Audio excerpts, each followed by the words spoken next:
The morning sun cast long shadows across the marble floors of Buckingham Palace as Thomas Mitchell adjusted his crisp uniform for what he believed would be another ordinary day.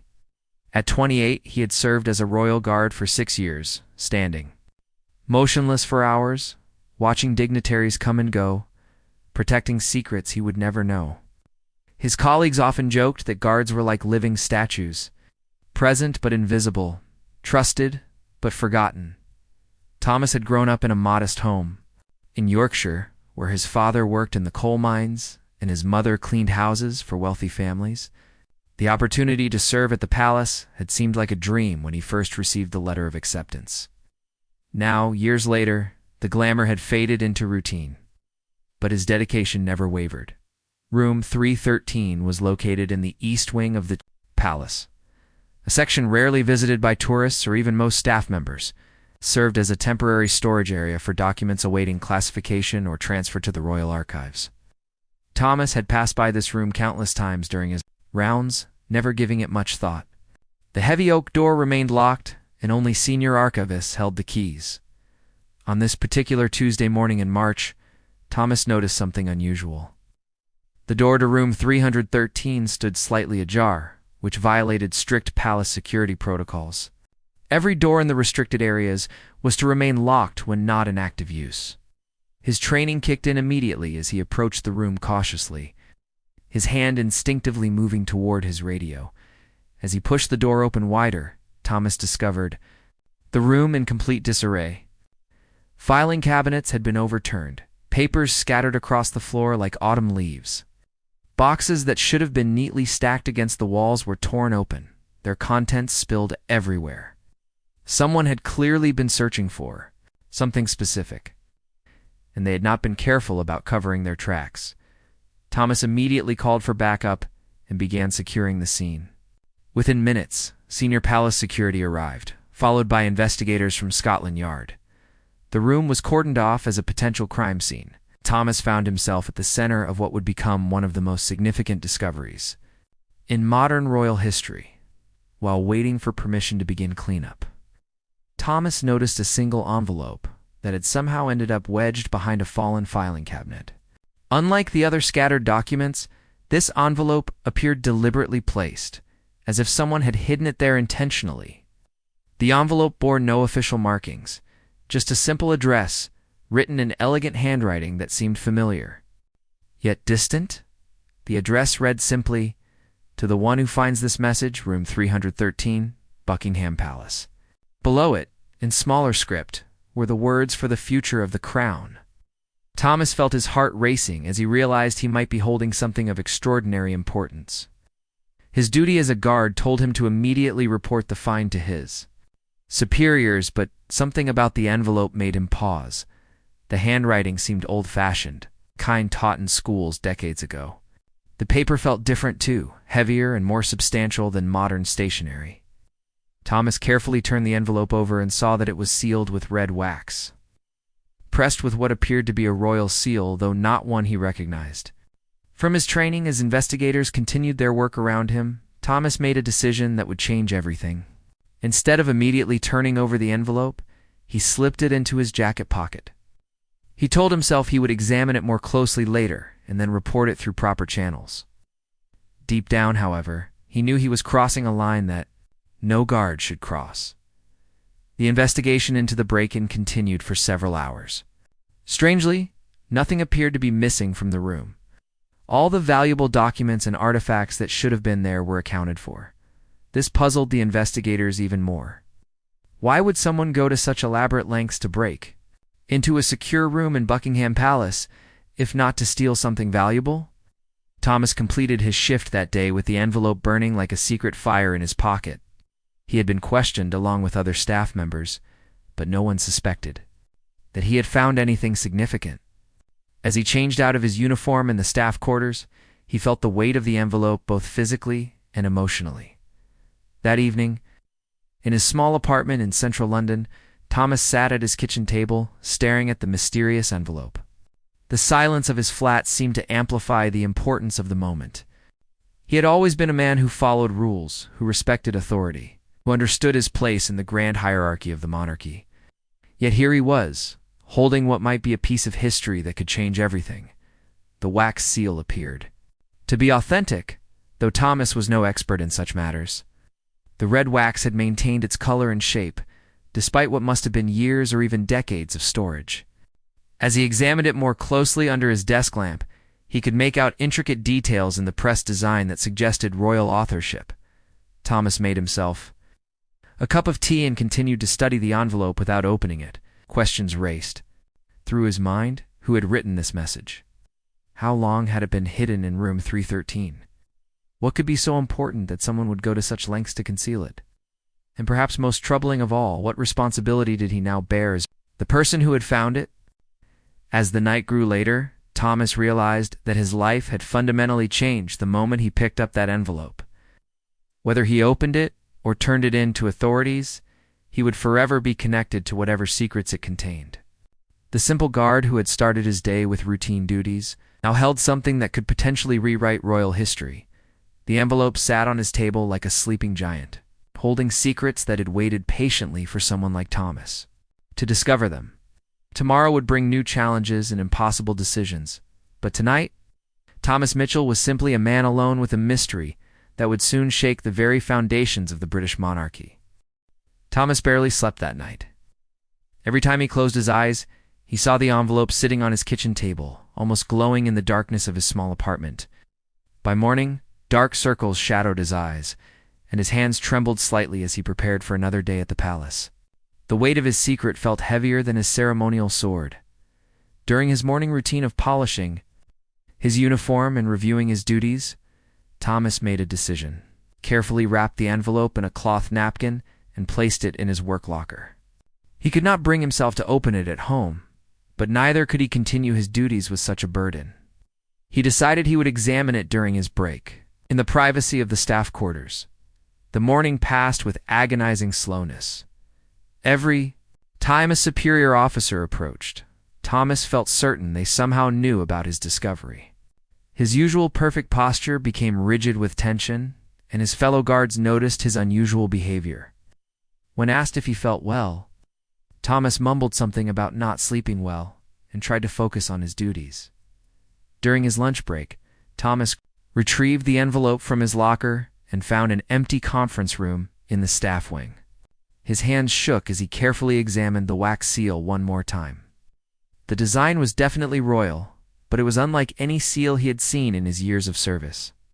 It appeared older, more elaborate, with symbols and markings that seemed to tell a story of their own. Taking a deep breath, Thomas carefully broke the seal. The wax cracked cleanly as if it had been waiting decades for this moment. Inside the envelope, he found 3 items that would change his understanding of everything he thought he knew about the royal family. The first item was a letter written on heavy parchment in the same elegant handwriting that had addressed the envelope. The second was a small black and white photograph, creased with age, but still clear enough to make out the figures within. The third item was a small golden key, ornate and obviously old, attached to a thin chain.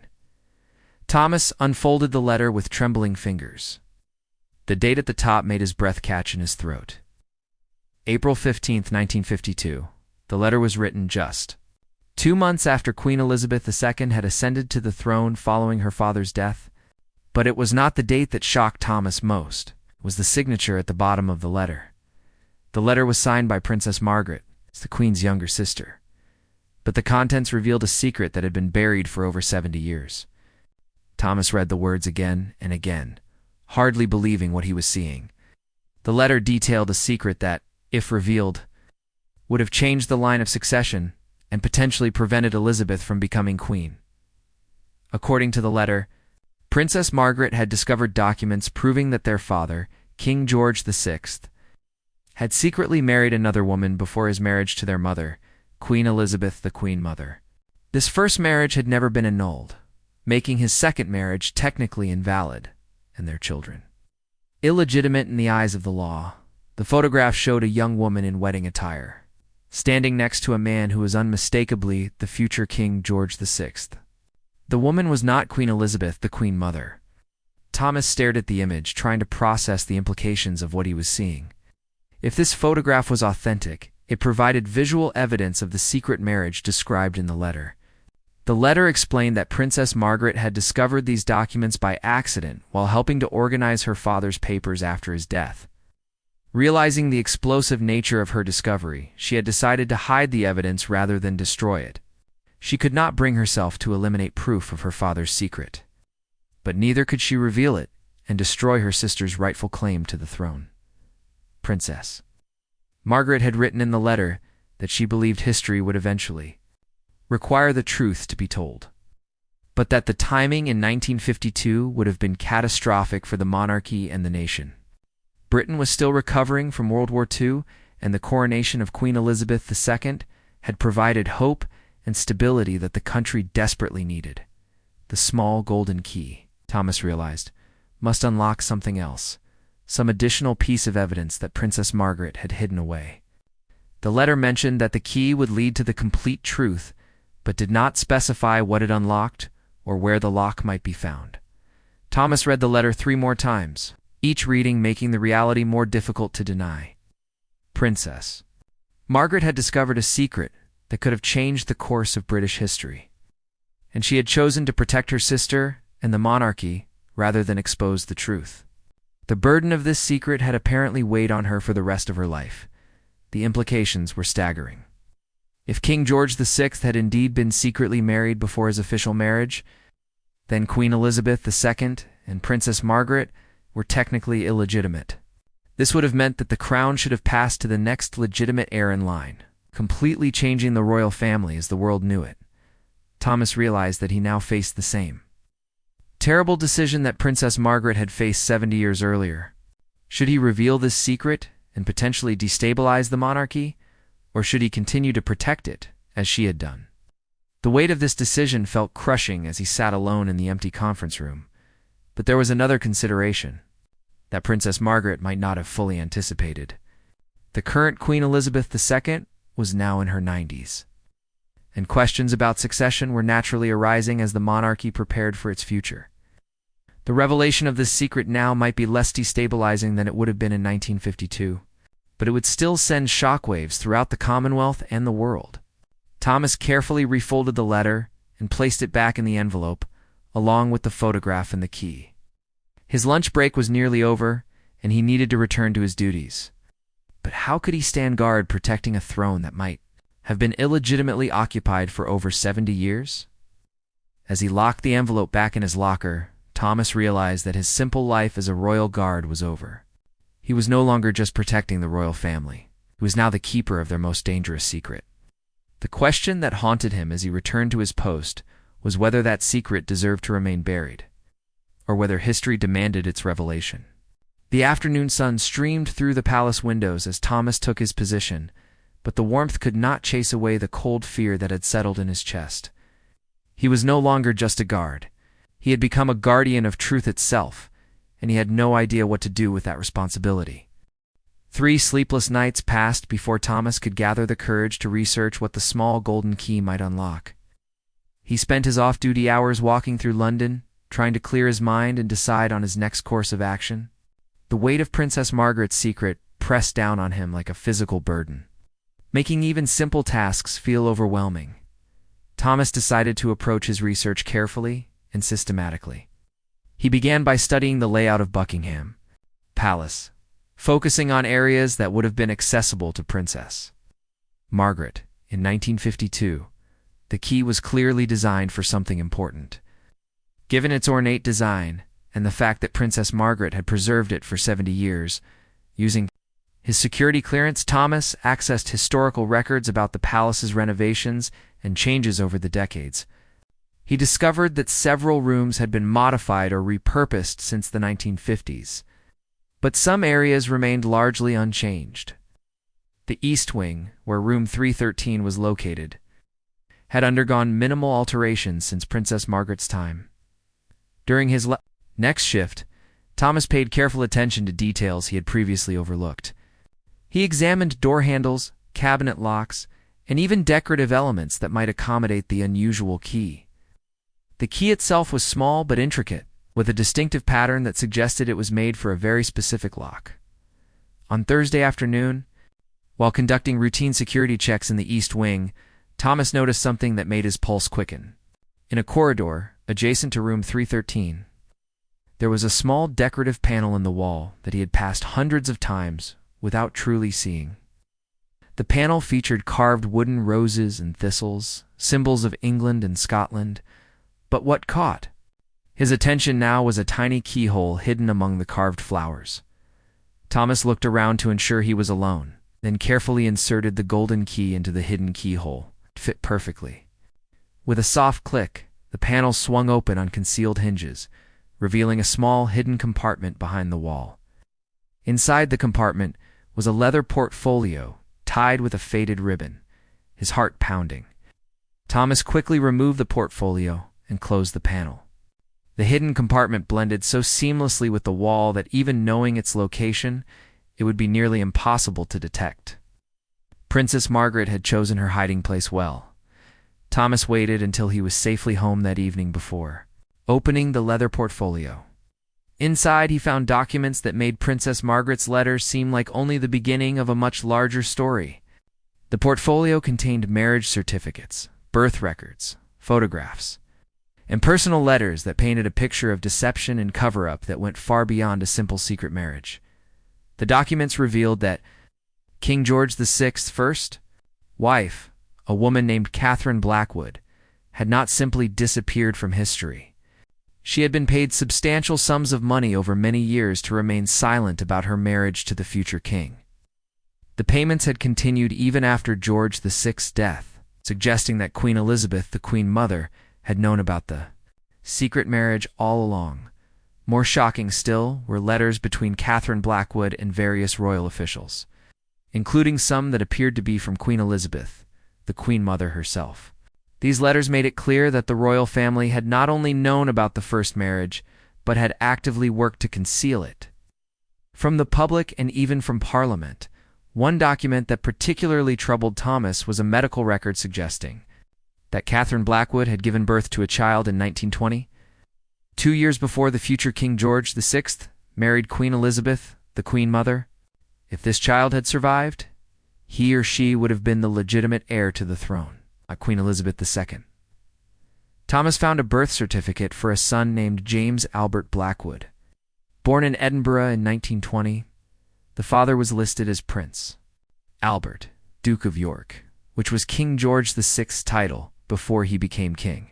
If this document was authentic, it meant that somewhere in Britain there might be a man who had a stronger legal claim to the throne than the entire current royal family. The most disturbing document in the portfolio was a letter dated in 1953, 1 year after Princess Margaret had hidden the evidence. In this letter, Catherine Blackwood wrote to an unknown recipient, expressing fear for her safety and the safety of her son. She mentioned receiving threatening messages and being followed by unknown individuals. The letter ended with her statement that if anything happened to her, the recipient should know that she had told the truth about the marriage and the child. Thomas spent hours studying each document, cross-referencing dates and details. Evidence was overwhelming and internally consistent. Princess Margaret had not simply discovered a secret marriage. She had uncovered a decades-long conspiracy to conceal the true line of succession to the British throne. But the documents raised as many questions as they answered. What had happened to Catherine Blackwood after 1953? Was her son James still alive? Did he know about his royal heritage? And most importantly, were there others who knew about this secret and had been working to keep it buried? Thomas realized that he might not be the only person aware of this information. The break-in at room 313 had not been random. Someone else had been searching for these documents, and they might still be looking for them. This thought filled Thomas with a new kind of fear.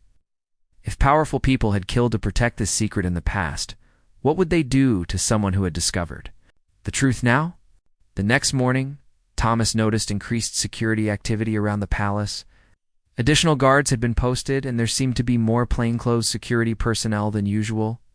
When he asked his supervisor about the changes, he was told only that there had been credible security concerns that required enhanced vigilance. Thomas could not shake the feeling that the increased security was related to his discovery. Perhaps someone knew that the documents had been found and was trying to identify who had them. The paranoia was becoming overwhelming. Thomas could not dismiss the possibility that he was now in real danger.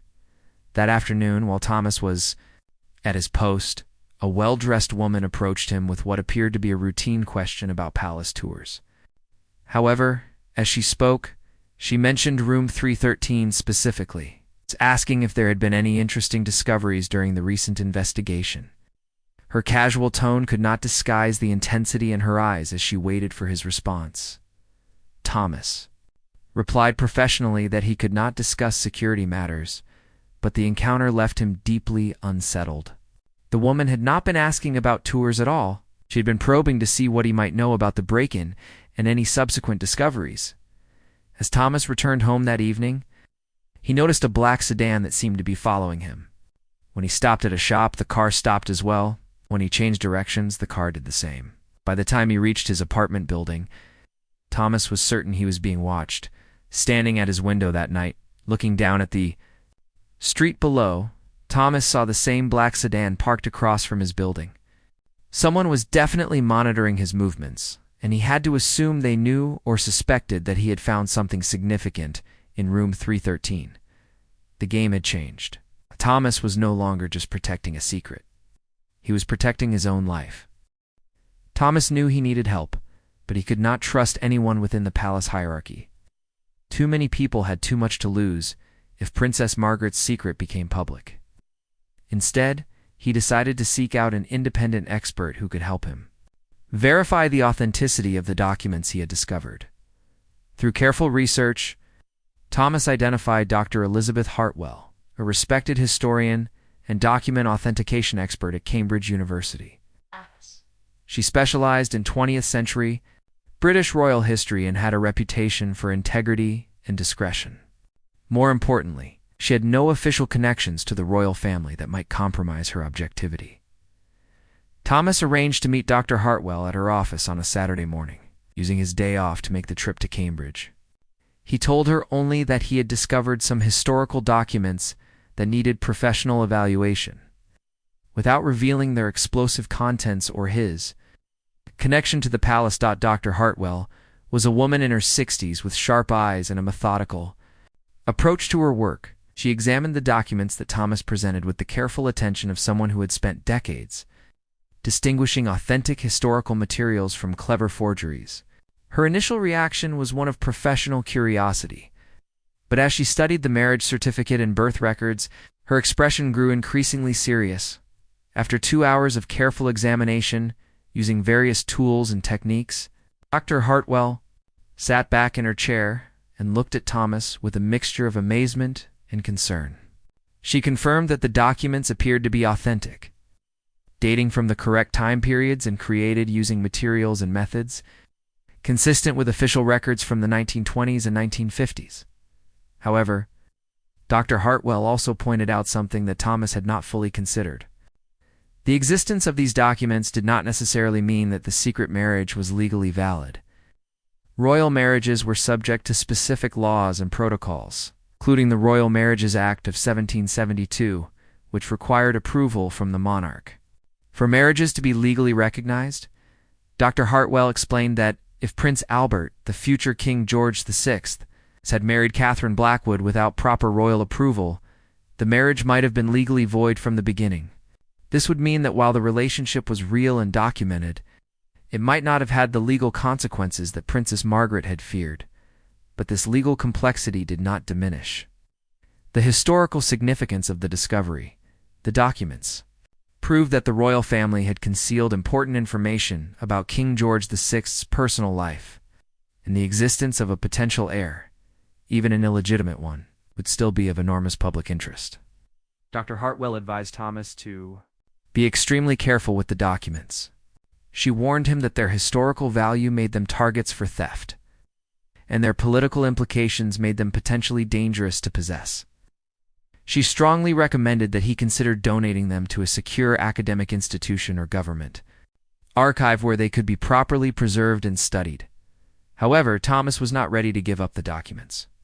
He felt a responsibility to ensure that the truth they revealed was handled properly, and he was not yet sure what that meant. Dr. Hartwell agreed to keep their meeting confidential, while Thomas decided on his next course of action. Returning to London that evening, Thomas noticed that the surveillance around his apartment had intensified. There were now multiple vehicles and several individuals who appeared to be watching his building. The black sedan had been joined by other cars. Thomas spotted at least 3 different people who seemed to be monitoring the area. The next morning, Thomas arrived at work to find that he had been reassigned to a different section of the palace, away from the East Wing in room 313. His supervisor explained that it was a routine rotation, but Thomas knew better, wanted him away from the scene of his discovery, and they were making sure he had no opportunity to return to the area. During his lunch break, Thomas decided to test his suspicions. He walked toward the East Wing, ostensibly to visit a colleague in another department. Before he had traveled halfway down the corridor, he was politely but firmly stopped by a senior security officer who informed him that the East Wing was temporarily restricted due to ongoing maintenance work. Thomas knew there was no maintenance work in the East Wing. The restriction was specifically designed to keep him away from the area where he had made his discovery. This confirmed his growing suspicion that his superiors knew or suspected what he had found. That afternoon, Thomas was called to a meeting with the Deputy Chief of Security, a man named Colonel Harrison, whom Thomas had rarely encountered in his 6 years of service. Colonel Harrison was known throughout the palace as someone who handled sensitive matters with absolute discretion and unwavering loyalty to the crown. The meeting took place in a small, windowless office that Thomas had never seen before. Colonel Harrison was polite but direct, asking Thomas detailed questions about his activities on the day of the break-in at room 313. He wanted to know exactly what Thomas had seen, what he had touched, and whether he had noticed anything unusual. Thomas answered carefully, sticking to the basic facts while omitting any mention of the envelope or the documents he had discovered. Colonel Harrison listened intently, occasionally making notes in a small leather notebook. His questions became increasingly specific, focusing on details that suggested he already knew more than he was revealing. Near the end of the meeting, Colonel Harrison made a statement that chilled Thomas to the bone.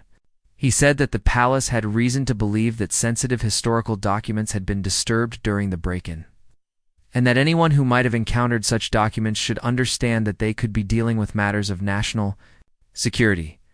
Colonel Harrison explained that certain historical documents, if misunderstood or taken out of context, could be used to spread misinformation that might damage the monarchy and the stability of the nation.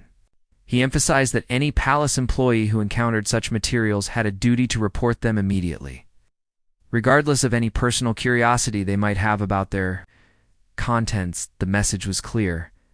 Thomas was being warned to come forward if he had found anything, and he was being reminded of his loyalty obligations as a royal guard.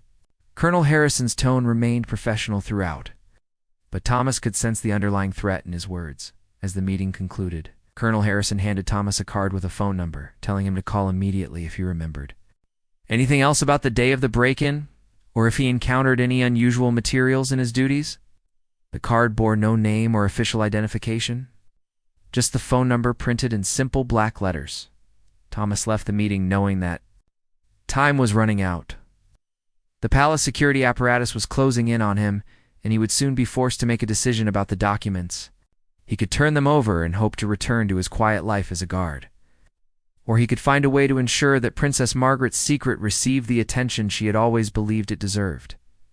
That evening, as Thomas sat in his apartment, with the black sedan still visible from his window, he realized that his decision would affect far more than just his own life. The documents he possessed could change how the world viewed the British monarchy, but revealing them might also destabilize an institution that millions of people around the world relied on for continuity and tradition. The burden that Princess Margaret had carried for 70 years now rested on Thomas's shoulders, and he was running out of time to decide what to do with it. Thomas made his decision on a rainy Wednesday morning as he watched the surveillance team change shifts outside his apartment. He could not live with the knowledge that an innocent man might have been denied his rightful place in history, and he could not allow Princess Margaret's courage in preserving the truth to be wasted. He would find James Albert Blackwood, if he was still alive, using vacation days he had accumulated over years of dedicated service. Thomas began his search in Edinburgh, where the birth certificate indicated James had been born. He started with public records, searching through decades of census data, school enrollment records, and employment files. The trail was cold and complicated by the common nature of the surname Blackwood, but Thomas was determined to follow every lead. After 3 days of fruitless searching through official records, Thomas decided to approach the investigation from a different angle. He sought out elderly residents of Edinburgh who might remember the Blackwood family or have knowledge of local gossip from the 1920s and 1930s. He visited retirement homes, community centers, and local historical societies, always presenting himself as a genealogy researcher working on behalf of a distant relative. His breakthrough came from an unexpected source. At a small tea shop in Edinburgh's Old Town, Thomas struck up a conversation with the elderly proprietor, Mrs. Agnes MacLeod, who had lived in the area her entire life. When Thomas mentioned the name Catherine Blackwood, Mrs. MacLeod's eyes lit up with recognition. Mrs. MacLeod remembered Catherine Blackwood well. She had been a beautiful young woman who had worked as a seamstress and occasionally helped with catering at important social events. Catherine had been known for her discretion and her ability to move in circles above her social station. Importantly, Mrs. MacLeod remembered that Catherine had had a son named James, though she had never married publicly. According to Mrs. MacLeod, Catherine and James had left Edinburgh suddenly in the early 1950s, around the time that King George VI died. There had been rumors that Catherine had come into some money, though no one knew from where. Mrs. MacLeod believed they had moved to Canada. As Catherine had once mentioned having relatives there, armed with this new information, Thomas expanded his search to Canadian immigration records from the 1950s. This proved more challenging. He had to work through international databases and official channels that required more detailed explanations of his research purposes. Thomas created a cover story about researching his own family history. Claiming that Catherine Blackwood was a distant relative, he was trying to locate for inheritance purposes. After a week of intensive research, Thomas found immigration records showing that Catherine Blackwood and her son James had indeed entered Canada in March 1953, which is 1 year after Princess Margaret had hidden the documents. They had settled in Toronto, where Catherine was listed as a widow and James as her only child.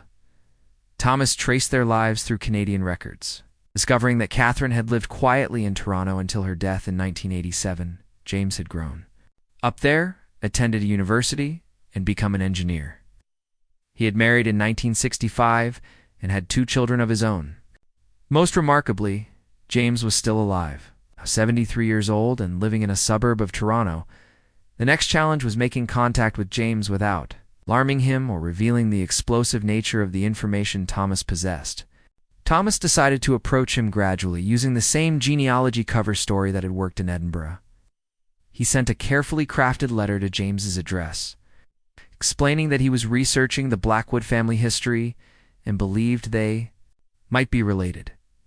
To Thomas's surprise, James responded enthusiastically to his letter.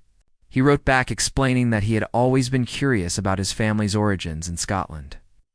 As his mother had been reluctant to discuss their life before coming to Canada, James invited Thomas to visit, offering to share what little he knew. About their family history, Thomas used more of his accumulated vacation time to fly to Toronto. He met James at his comfortable suburban home, where he was welcomed warmly by a man who bore a striking resemblance to the young Prince Albert in the photographs Thomas had seen. James had the same facial structure, the same eyes, and the same dignified bearing that characterized the royal family.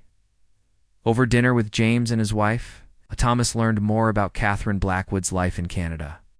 She had been a devoted mother, but had always seemed to carry some deep sadness or burden. She had never spoken about James's father, only saying that he had been a good man who had died young. She had been generous with money throughout her life, though she had never explained where her resources came from. James showed Thomas's photographs of his mother from her later years. Thomas was struck by how much she resembled the young woman. In the secret photograph with King George VI, the resemblance was unmistakable. Providing additional confirmation of the document's authenticity, After 2 days of building trust and friendship, Thomas made the decision to reveal the truth to James. He explained his real identity as a royal guard and showed James copies of the documents he had discovered. James's reaction was one of stunned disbelief, followed by a flood of questions about his mother's secret life. James had always wondered about gaps in his mother's stories and inconsistencies in her explanations of their past. That his father had been the future king of England explained many of the mysteries that had puzzled him throughout his life. It also explained his mother's occasional sadness and her reluctance to discuss their life in Scotland. However, James's reaction to learning about his royal heritage was not what Thomas had expected. Rather than excitement or anger about being denied his birthright, James expressed primarily concern for his mother's memory and respect for the current royal family. He said that his mother had clearly made the choice to keep the secret, and he was not sure he had the right to violate her wishes. James was also worried about the impact that revealing this information might have on his own family. His children were successful professionals with their own careers and families, and he was concerned about dragging them into a controversy that could change their lives forever. The conversation continued late into the evening, with James asking detailed questions about the documents and their implications. Thomas shared everything he knew, including his concerns about the surveillance he had experienced and the potential dangers of possessing such sensitive information.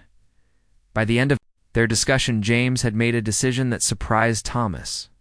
He said that while he appreciated learning the truth about his heritage, he did not want to pursue any claim to the throne or seek public recognition of his royal blood. However, he agreed that the historical truth should not remain buried forever. James proposed a compromise that would honor both his mother's memory and the public's right to know historical truth. He suggested that the documents should be donated to a reputable academic institution where they could be properly studied and eventually made public, but only after the current queen's passing, to minimize the personal impact on her and her immediate family. Thomas realized that James's wisdom and compassion were themselves evidence of his royal heritage. His instinct to protect others while ensuring that truth was ultimately served reflected the same qualities that had made his grandfather King George VI beloved despite his personal struggles. As Thomas prepared to return to England, he knew that he had found more than just the rightful heir to the throne. He had found a man whose character suggested that the royal bloodline carried virtues that transcended legal technicalities and political considerations. Thomas returned to London with a heavy heart and a clear mission.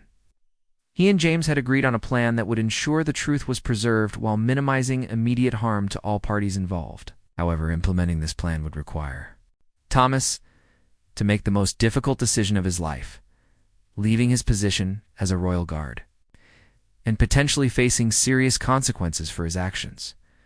The surveillance around his apartment had intensified during his absence. Thomas counted at least 5 different vehicles and numerous individuals who were clearly monitoring his movements. The message was unmistakable. His superiors knew he had left the country. They were determined to control his actions upon his return. On his first day back at work, Thomas was summoned to another meeting with Colonel Harrison. This time, the meeting took place in the colonel's main office, a much more formal setting than their previous encounter. Harrison was not alone. 2 other officials were present, introduced only as representatives from government security services. The questioning was more intense and direct than before. They knew Thomas had traveled to Canada, and they wanted detailed explanations of his activities there. Thomas stuck to his genealogy research story, but it was clear that his interrogators were not convinced. They pressed him about specific people he had met and places he had visited, demonstrating knowledge that could only have come from surveillance of his activities. Colonel Harrison finally laid his cards on the table. He informed Thomas that the palace was aware of historical documents that had gone missing from room 313, and that these documents contained information that could be misinterpreted to damage the monarchy. He said that recovering these documents was a matter of national security, that anyone assisting in their return would be treated with understanding and discretion.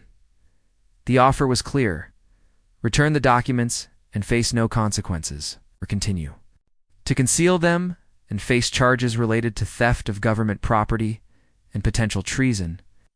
Thomas was given 24 hours to make his decision. That evening, Thomas implemented the plan he and James had developed. He had anticipated this ultimatum and had prepared accordingly.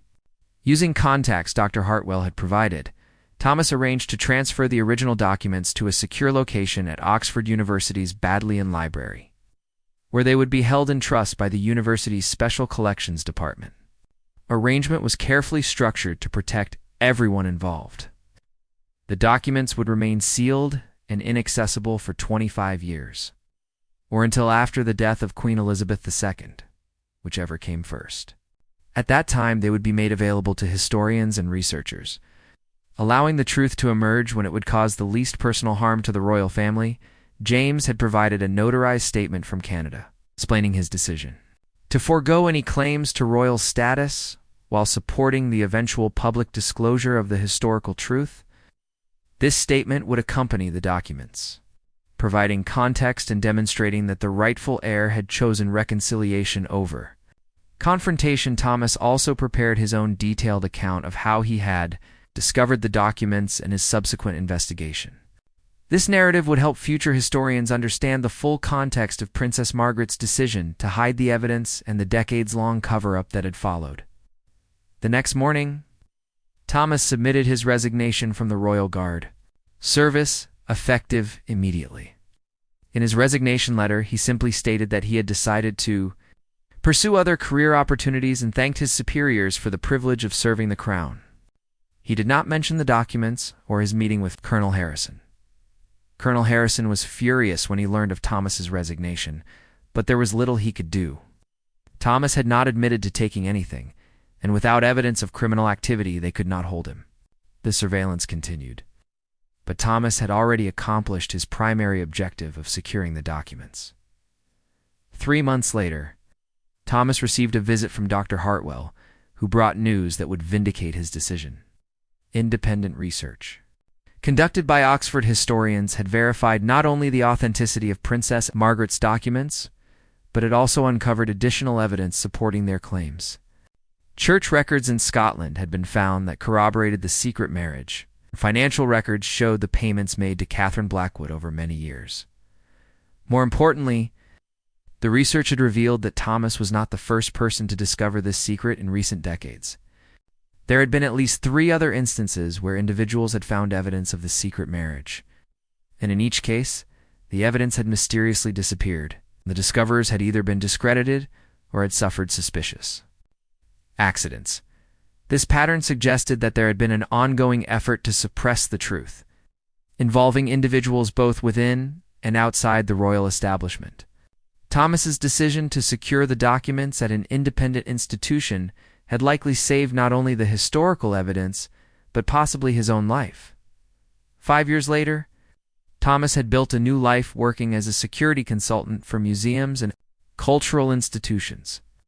He used his experience protecting valuable artifacts and his understanding of historical preservation to help institutions safeguard their collections. The work was fulfilling and allowed him to contribute to preserving truth and culture in a different way. James maintained regular correspondence with Thomas, updating him on his family's well-being and expressing continued gratitude for Thomas's courage in revealing the truth. James had shared the story with his children, who had reacted with pride in their grandfather's integrity and their grandmother's strength. They supported their father's decision to forgo royal status while ensuring that history would eventually know the truth. The documents remained safely secured at Oxford, waiting for the time when they could be released without causing personal harm to the current royal family. Scholars who were aware of their existence had begun preparing research frameworks for when the materials would become available, ensuring that the truth would be thoroughly and responsibly examined when the time came. Thomas often reflected on Princess Margaret's courage in preserving evidence that could have destroyed her sister's reign. Her decision to hide the truth rather than destroy it showed remarkable wisdom and compassion. She had understood that timing matters in history, and that sometimes protecting people in the present while preserving truth for the future is the most honorable course of action. The story that began with a simple guard discovering a mysterious envelope had become a testament to the power of individual conscience and the importance of preserving historical truth. Thomas had learned that sometimes being a guardian means making difficult choices about when to protect and when to reveal, but that the ultimate responsibility is always to serve truth and justice, regardless of personal cost, in the end. Room 313's message had indeed rewritten history, not through immediate revelation, but through the careful preservation of truth until the time was right for it to emerge. The throne's legitimacy would eventually be questioned and examined, but in a way that honored both historical accuracy and human dignity. Princess Margaret's 70-year-old secret would finally see the light, carried forward by the courage of a guard who understood that some truths are too important to remain buried forever.